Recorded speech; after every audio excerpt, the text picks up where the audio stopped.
ధన్యవాదాలు తెలియజేసుకుంటున్నాను. మీ అందరికీ కూడా నా హృదయపూర్వక జయపాఠాలు. ఈ రోజు 138 ఫస్ట్ పారా నుంచి చదవాలి. కొంచెం ముందు నుంచి చదువుకుందాం. జయపద. తన సమస్యకు చిల్లా ఒక్కటే పరిష్కారం అని షెరియార్ నిర్ణయించుకున్నాడు.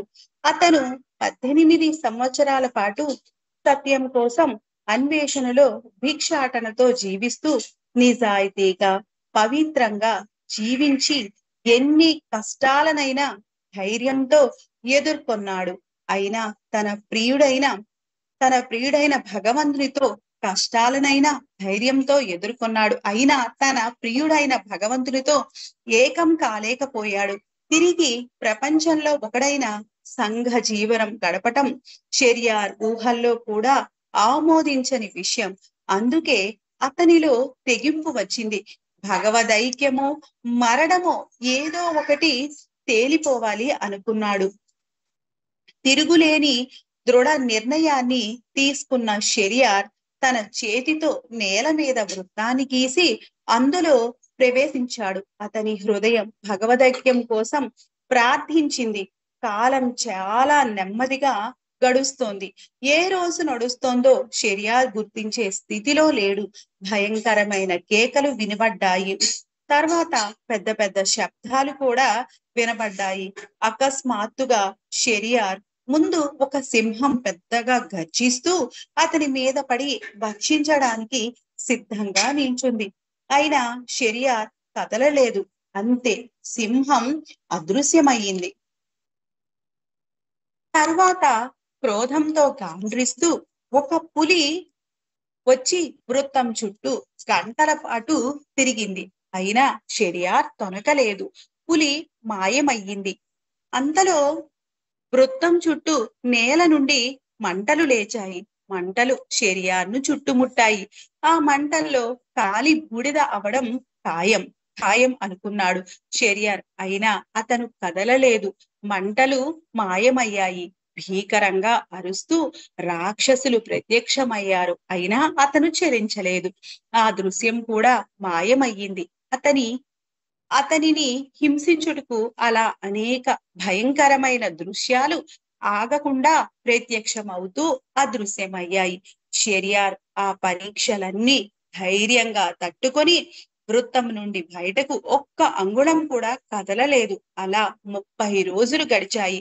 10 రోజులే మిగిలి ఉన్నప్పటికీ ఇక కొనసాగడం షెరియార్కు కష్ట సాధ్యమయ్యింది. ఇక ఒక్క క్షణం నుండి కూడా వృత్తంలో ఉండలేక పరిస్థితి వచ్చింది. షెరియార్ కాలు వృత్తం బయట మోపాడు. ఇన్నాళ్ల ప్రయాస వృధా అయ్యింది. షెరియార్ దుఃఖించాడు. గుండె పగిలి జీవచ్ఛవంలా మారిన షెరియార్ కాళ్ళీడ్చుకుంటూ నది ఒడ్డుకు చేరి కూలబడ్డాడు. అలాగే గాఢ నిద్రలోకి జారిపోయాడు.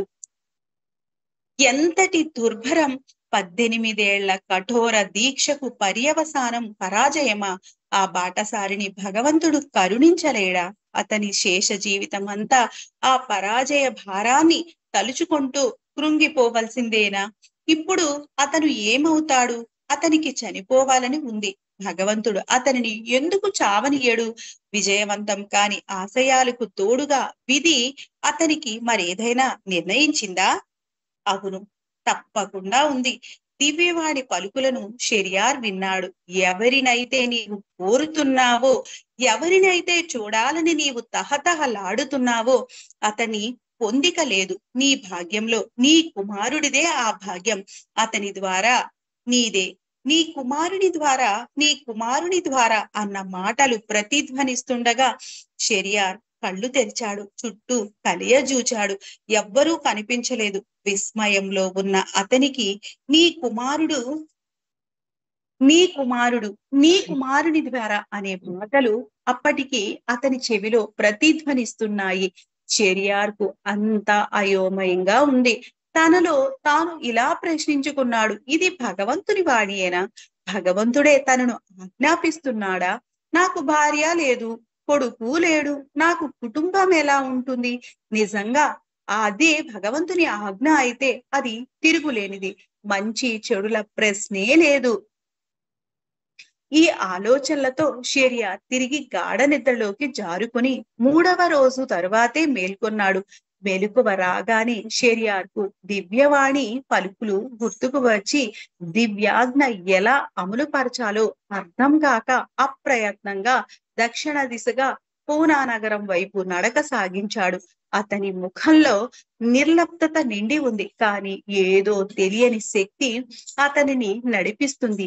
ఏ విధమైన నొప్పి లేకుండా ఏకబిగిన సుమారు 400 మైళ్లు నడిచాడు. షెరియర్ సురక్షితంగా పూనా నగరం చేరి తన అక్క అయిన ఫిరోజా ఇంటికి కనుగొన్నాడు.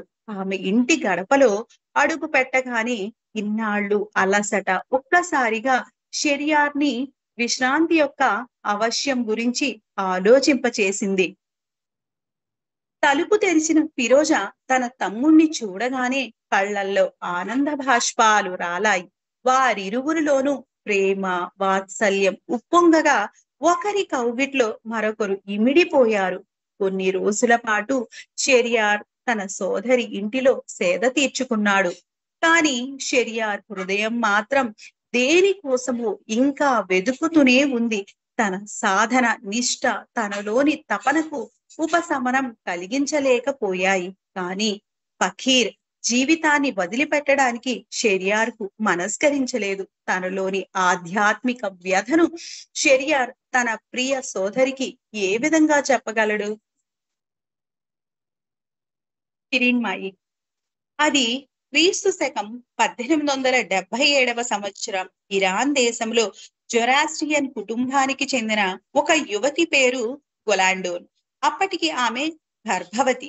చాలని ఆదాయం ఆమె కుటుంబానిది. పుట్టే బిడ్డ కోసం వనరులను పెంచాలనే ఉద్దేశంతో ఆమె ఊలుతో దుస్తులు అల్లి అమ్మేది. ఆ రోజు ఒక ధనికుల కుటుంబానికి ఊలు దుస్తులను అమ్మి తన ఇంటికి తిరిగి వస్తుంది.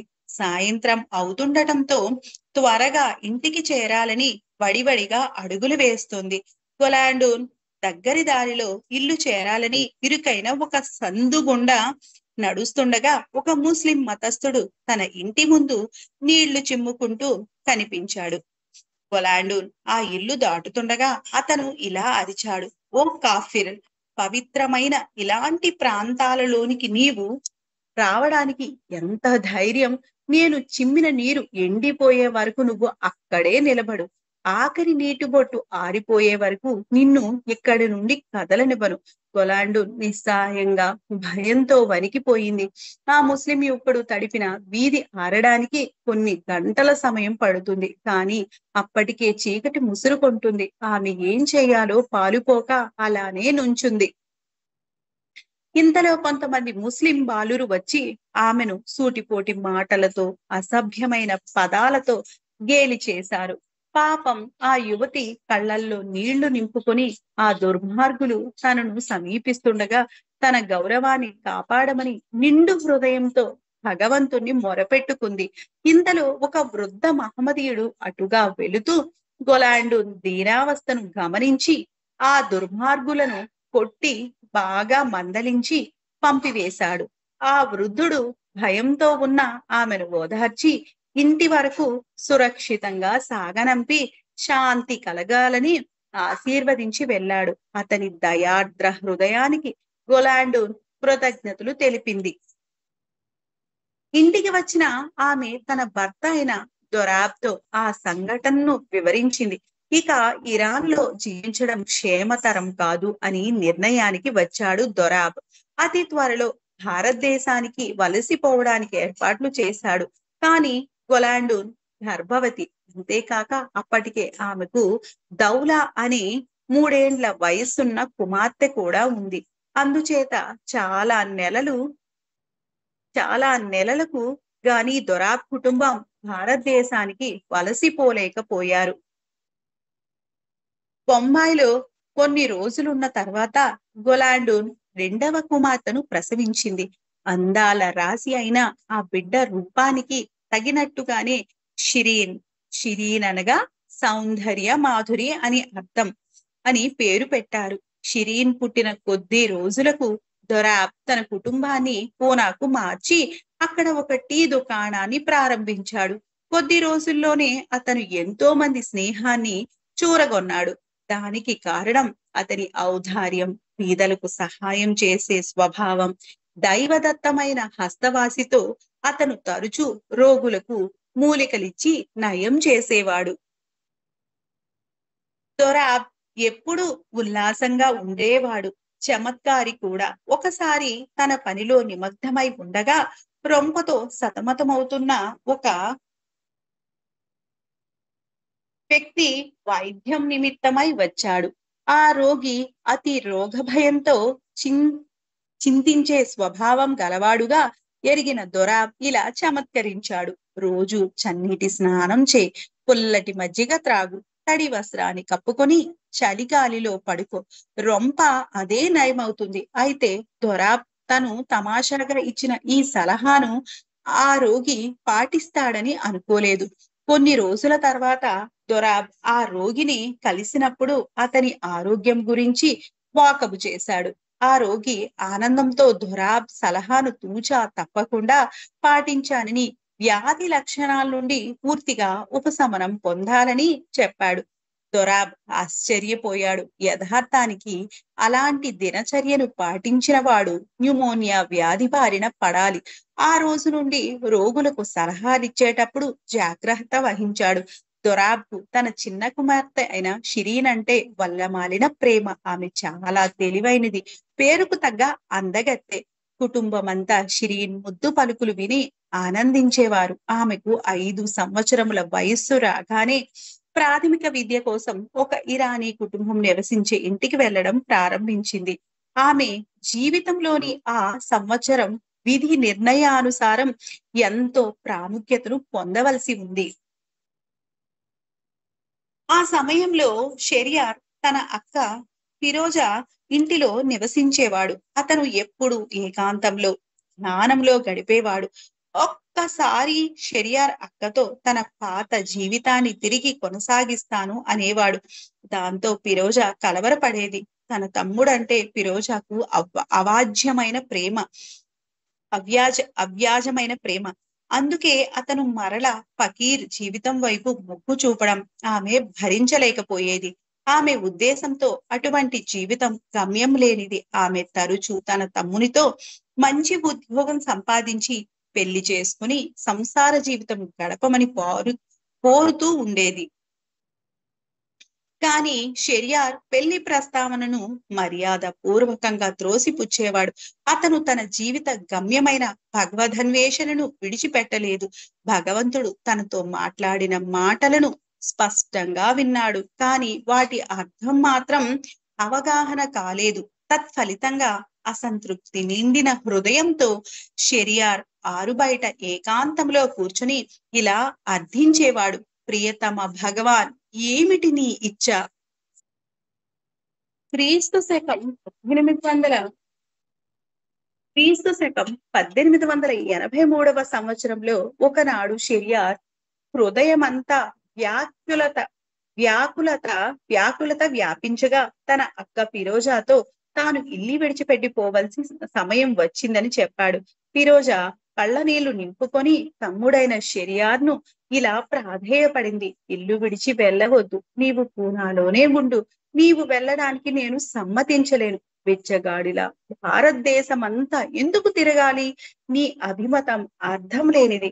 ఇక్కడ ఉండు, హాయిగా పెళ్లి చేసుకుని స్థిరపడు. నీ అక్కగా వేడుకుంటున్నాను. దానికి బదులుగా షెరియార్, అక్క, అటువంటి జీవితం నాకు సరిపడదు. నేను వివాహం చేసుకోలేను. అది నా స్వభావానికి సరిపడదు. వివాహ ప్రసక్తి మరోసారి వినడానికి సిద్ధంగా లేను అన్నాడు. ఫిరోజా దుఃఖించడం మొదలు పెట్టింది. అక్క ప్రేమకు షెరియార్ కరిగిపోయి ఖిన్నుడయ్యాడు. తన అంతరంగంలో భగవంతుని కొరకై రగిలే తపన గురించి ఎంత వివరించినా ఆమెను ఓదార్చడం కష్టమని షెరియార్ గ్రహించాడు. షెరియార్ శూన్యంలోకి చూస్తున్నాడు. అతని హృదయంలో దివ్యవాణి మరోసారి ఇలా ప్రతిధ్వనించింది. షెరియార్, నీ కుమారుని ద్వారానే నన్ను నీవు తెలుసుకోగలవు. సరిగ్గా అదే సమయంలో బాలికైన షిరీన్ ఫిరోజా ఇంటి ప్రక్కగా పాఠశాలకు వెళుతూ కనిపించింది. ఆమె ధరించిన తెల్లటి గౌను, ఎర్రటి పరికిణి అప్పుడే వికసించే పుష్పంలా కనిపించింది. కిటికీ ద్వారా షెరియర్ నవ్వు విరసమ్మే షిరీన్ ముఖారవిందాన్ని చూశాడు. అమాయకత్వం ఉట్టిపడే ఆ బాలిక ఎంతటి రూపవతి, ఆమె ఎంత ఉల్లాసంగా ఉంది అనుకుంటూనే షెరియర్ అప్రయత్నంగా ఇలా అన్నాడు, నేను పెళ్ళంటూ చేసుకుంటే ఆ అమ్మాయినే చేసుకుంటాను, లేకపోతే అస్సలు పెళ్ళే చేసుకోను. తనలోంచి ఆ మాటలు ఎలా వెలువడ్డాయో షెరియార్కు అంతుపట్టలేదు. కొంతసేపటికి సర్దుకొని ఇలా అనుకున్నాడు, నేను చెప్పిన మాటల వల్ల ప్రమాదం ఏమీ లేదు. నా వయస్సున్న మనిషికి అంత పసిపాపనిచ్చి పెళ్లి చేయడానికి ఎవరు అంగీకరిస్తారు? జరిగేదేందో జరిగింది. ఎలాగైతేనే అసాధ్యమైన ప్రతిపాదనతో అక్కను ఓదార్చగలిగాను. ఇక తన అక్క వివాహ ప్రస్తావన తీసుకురాదని సంతోషించాడు.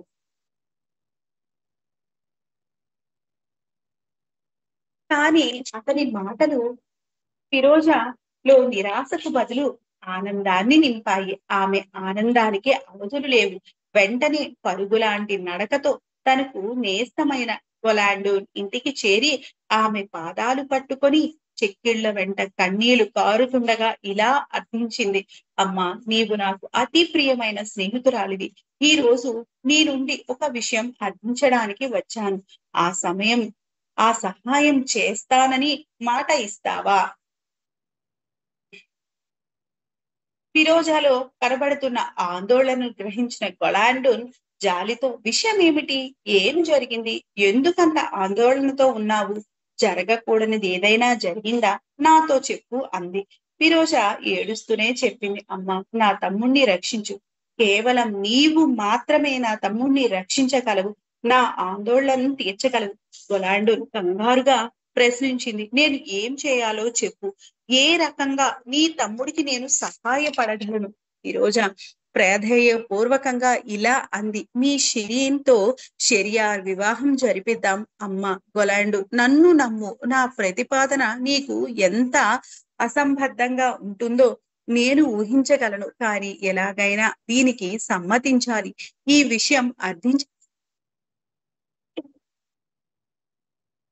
ఈ విషయం అర్థించడానికే నీ దగ్గరకు వచ్చాను.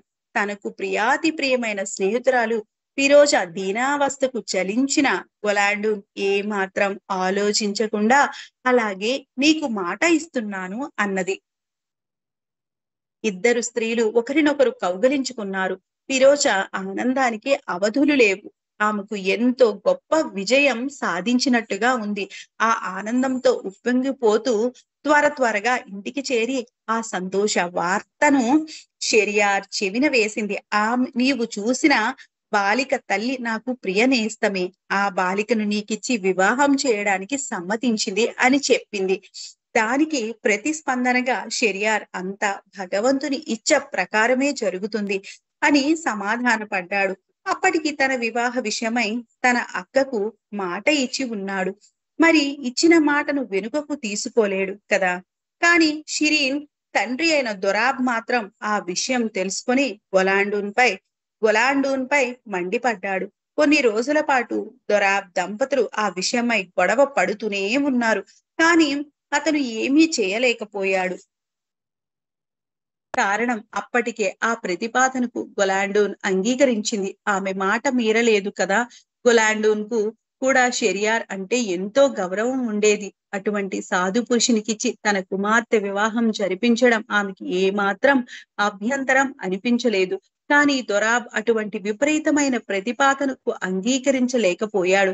షెరియార్ ఎంతటి గుణవంతుడైనప్పటికీ తన ముద్దుల కూతురు షిరీన్ కు తాను ఊహించుకున్న భర్తకు కావలసిన లక్షణాలు షెరియార్ లో లేవు. బాలికైన షిరీన్ కు ఏమి జరుగుతుందో అర్థం కాలేదు. ఒక అపరిచిత వ్యక్తి తళతళ మెరిసే ఉంగరాన్ని తన వ్రేలికి తొడగగానే ఆమె ఆనందం పట్టలేక ఆ ఉంగరాన్ని తన నేస్తాలందరికీ చూపించింది. షిరీన్ ఒక్కసారి పెంకితనంతో వ్యవహరించేది. అది చూసిన షెరియార్ ఆమెను మందలించేవాడు. కోపగించిన షిరీన్ తల్లితో ఇలా అనేది, ఏం చేయాలో ఏం చేయకూడదో నాకు చెప్పడానికి ఇతనెవరమ్మా? కుటుంబాన్ని పోషించడానికి షెరియార్ ఉద్యోగం చేయాలి కదా. మొదట్లో తోటమాలిగా, వంటవానిగా పనిచేశాడు. తరువాత కొంచెం పెద్ద ఉద్యోగంలో లాడ్జ్ మేనేజర్ గా చేరాడు. క్రమంగా పూనాలో చాలా మంది మిత్రులను కూడగట్టుకున్నాడు. అప్పటి వరకు తనకున్న పార్సీ పేరు షహరియార్ కాస్త తన మిత్రుడు సంబోధన ప్రకారం షెరియార్ గా స్థిరపడింది. షెరియార్ తన సంపాదనలో కొంత సొమ్మును పొదుపు చేసి టీ దుకాణం ప్రారంభించాడు. కొంతకాలానికి మరో దుకాణాన్ని కూడా కొన్నాడు. దానిలో చల్లని పానీయాలు, జొరాస్ట్రియన్లు మత కర్మకాండలలో ఉపయోగించే గంధపు చెక్కలు, సుగంధ ద్రవ్యాలు అమ్మేవాడు. యథార్థానికి షెరియార్ సంపాదన కోసమే వ్యాపారం చేసేవాడు కాదు. భగవంతుని నామమైన ఎజ్దాన్ అతని పెదాలపై ఆడుతూనే ఉండేది. షెరియార్ తన మిత్రులతో తరచూ ఇలా అంటుండేవాడు: భగవంతుని ఇచ్చ ప్రకారమే అంతా జరుగుతుంది.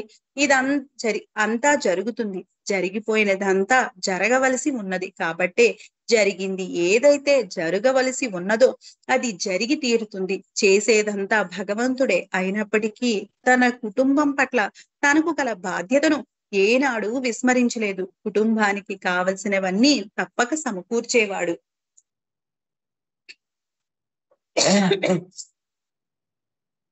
గొలాండోన్ ఫిరోజాకిచ్చిన మాట నెరవేర్చడానికి 9 సంవత్సరాలు పట్టింది. క్రీస్తు శకం 1892 సంవత్సరంలో జొరాస్ట్రియన్ సాంప్రదాయ ప్రకారం షెరియార్ షిరీన్ను వివాహమాడాడు. అప్పటికి వరుని వయస్సు 39 సంవత్సరాలు, వధువుకు 14 సంవత్సరాలు. ఆ వివాహ వేడుకల్లో ఫిరోజా, గొలాండోన్ ఆనందంగా పాల్గొన్నారు. కానీ ఆ వివాహాన్ని నిరాకరించిన దొర వివాహ వేడుకల్లో పాల్గొనలేదు.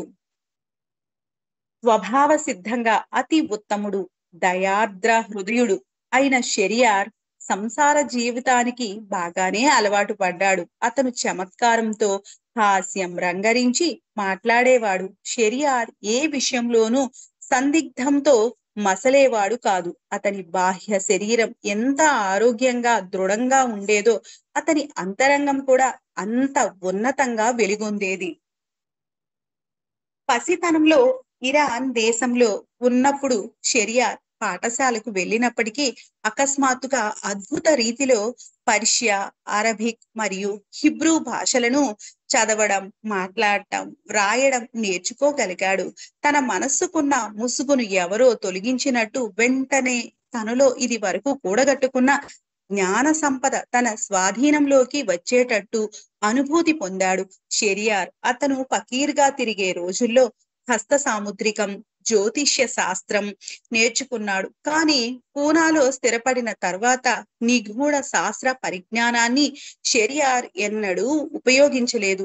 ఇరాన్ దేశాన్ని వదిలిపెట్టక ముందే యువ ఫకీర్గా ఉన్నప్పుడే షెరియార్ పర్షియా భాషలో 2 గ్రంథాలను వ్రాసాడని చెప్పుకునేవారు. వివాహమైన తొలి రోజుల్లో షెరియార్ షిరీన్ కు హఫీజ్ యొక్క దివాన్, షనామా అనే గ్రంథాలను చదివి వినిపించి ఆమెకు పర్షియా భాష నేర్పాడు. అతను తన భార్యను అమితంగా ప్రేమించేవాడు. ఆమెను సంతోష పెట్టడానికి శక్తి వంచన లేకుండా ప్రయత్నించేవాడు. ఆమెను భగవంతుడు తనకిచ్చిన బహుమానంగా భావించేవాడు. ఫకీర్ జీవితాన్ని ప్రారంభించిన రోజు నుండి షెరియార్ శుద్ధ శాకాహారిగా ఉండేవాడు. వివాహం తర్వాత కూడా ఆ అలవాటునే కొనసాగించాడు. ఇరాన్ దేశంలోను ఇతర దేశాల్లో నివసించే జొరాస్ట్రియన్ కుటుంబాల్లోనూ ఆహారంలో మాంసం అతి ముఖ్యమైన అంశం.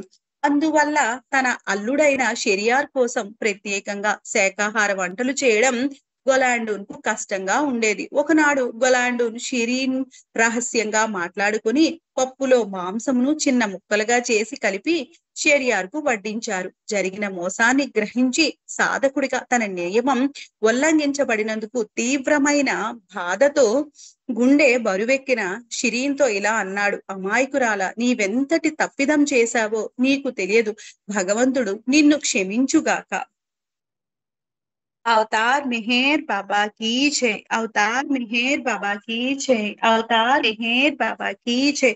నాకు ఈ అవకాశం ఇచ్చిన బాబాకి నా హృదయపూర్వక ధన్యవాదాలు తెలియజేసుకుంటున్నాను. అందరికీ కూడా నా హృదయపూర్వక జై బాబాలు. ఏవైనా తప్పులుంటే నన్ను క్షమించవలసిందిగా కోరుచున్నాను. జై బాబా. జై